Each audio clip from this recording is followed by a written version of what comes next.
The Wasteland merchants of Fallout have used all sorts of different kinds of money over the years since the Great War, from simple barter to jugs of water to real paper money printed by a government and backed up by gold.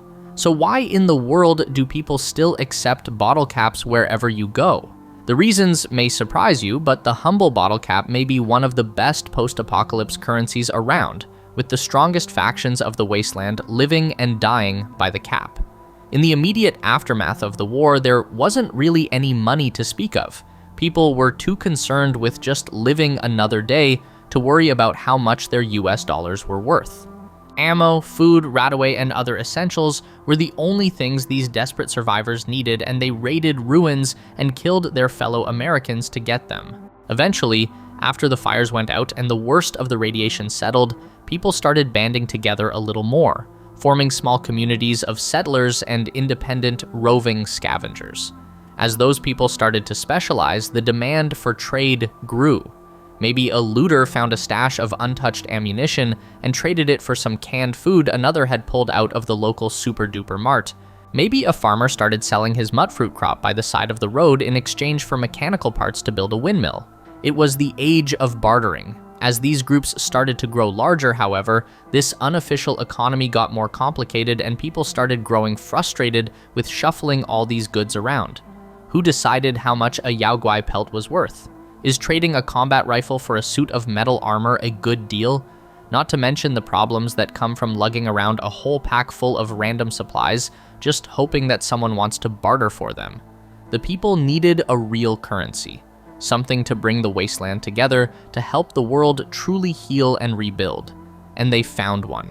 In the trading town of the Hub, the wealthy water merchants proposed a solution. They would peg the price of water to something so that its value was backed up by fresh, clean water, one of the Wasteland's most valuable resources.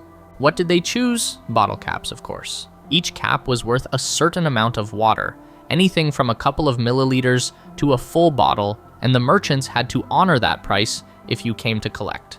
Without this backing, caps were worthless hunks of aluminum. They were only worth something when the Hub's families agreed that they would provide water in exchange for them, and this plan paid off. By owning a large purification plant and pumping station in the city, the merchants could control the flow of water and, by extension, bottle caps, giving them an iron grip on the post-war economy. By the events of Fallout 1 in 2161, caps had been going strong for more than 50 years. With caps now backed up by universally valuable water, they quickly became a preferred currency across the Wasteland. Now, instead of praying that whatever you had in your pack was interesting to the local merchant, you could just present a pouch of caps and land a guaranteed sale. Everyone needs water after all. Most of the time, caps weren't even used to purchase water.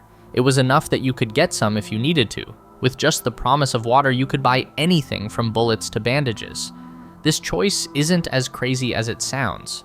Bottle caps are sturdy, light, and portable, all while being common enough to serve as coins, but not common enough to be worthless.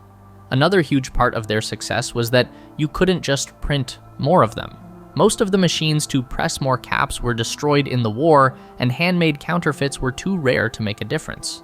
Unlike coins, you couldn't just stamp or cast a new cap, you also had to print the label on top. The most common being Nuka Cola and Sunset Sarsaparilla, making it even harder to produce fakes. The only people who could make more were the merchant families of the Hub. These families were very careful not to overprint, as they were responsible for maintaining the value of this new currency. Overprinting would flood the market with caps, making each one less valuable, a process known as inflation. Yes, inflation still exists in the post-apocalyptic world, and in the unstable economy of the Wasteland, that kind of mistake could collapse entire trade markets. They didn't even need to distribute them across the Wasteland, as the Nuka Cola Corporation had ensured that their soft drink had wormed its way into every part of the pre-war American world.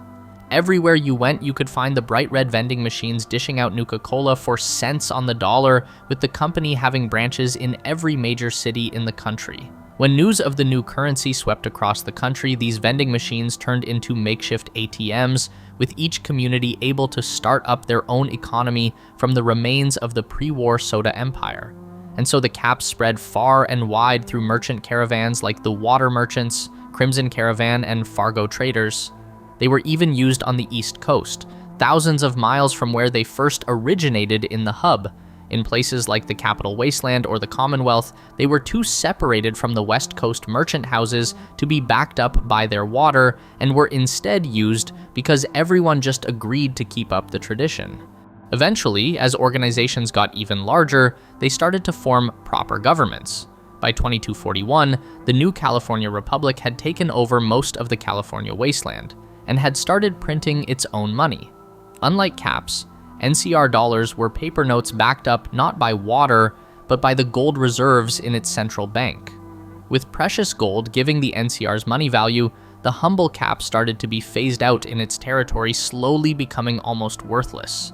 By crushing the cap, the NCR was able to extend its own control across the wasteland, but its dominance was short-lived. During the war, the Brotherhood of Steel sabotaged the NCR dollar by utterly destroying all of the nation's gold reserves in a daring raid, causing its value to plummet. With their money no longer really based on anything, people were desperate for a currency that held some water, and so they returned to the humble cap. All across the Republic's frontier and beyond, bottle caps were back in style, and the water merchants, still going strong, were quick to honor their old exchange rate.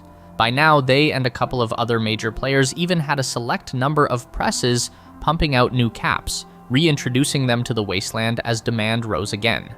Ironically, a lot of the bottle caps used in New Vegas were never intended to be used to seal bottles, and were instead made by the water merchants to be used as money.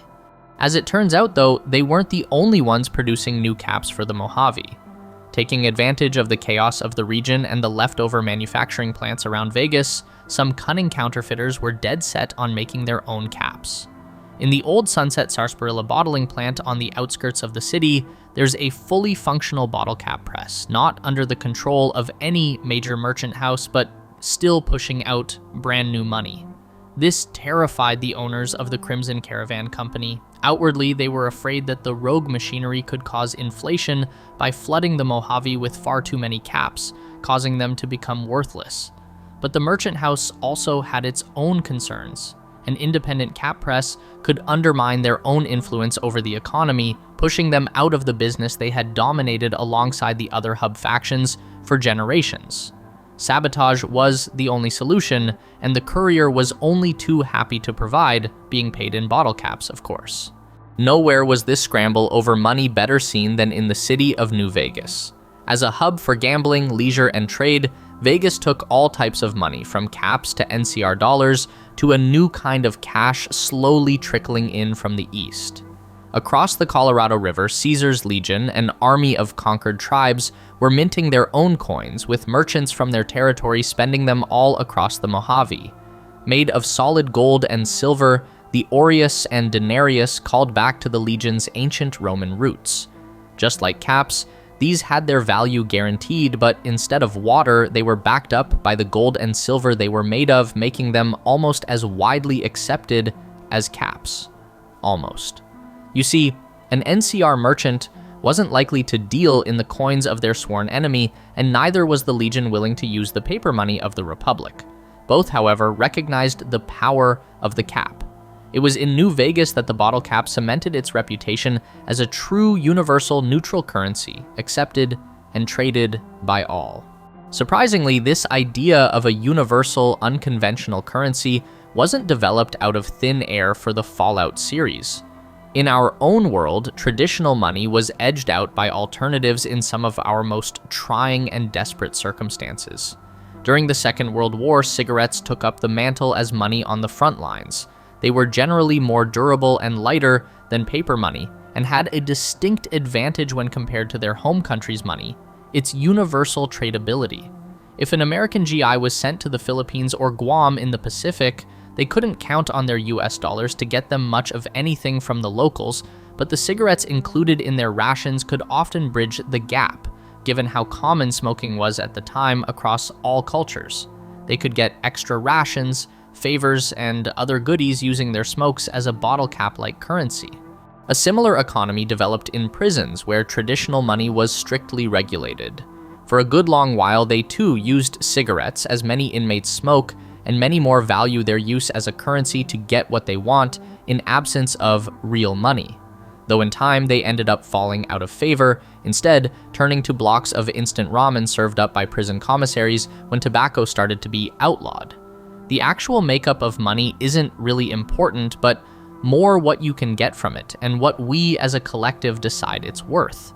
You can smoke a cigarette in the war, you can eat ramen in prison, and you can trade a cap for a sip of cool, clear water in a world gone mad.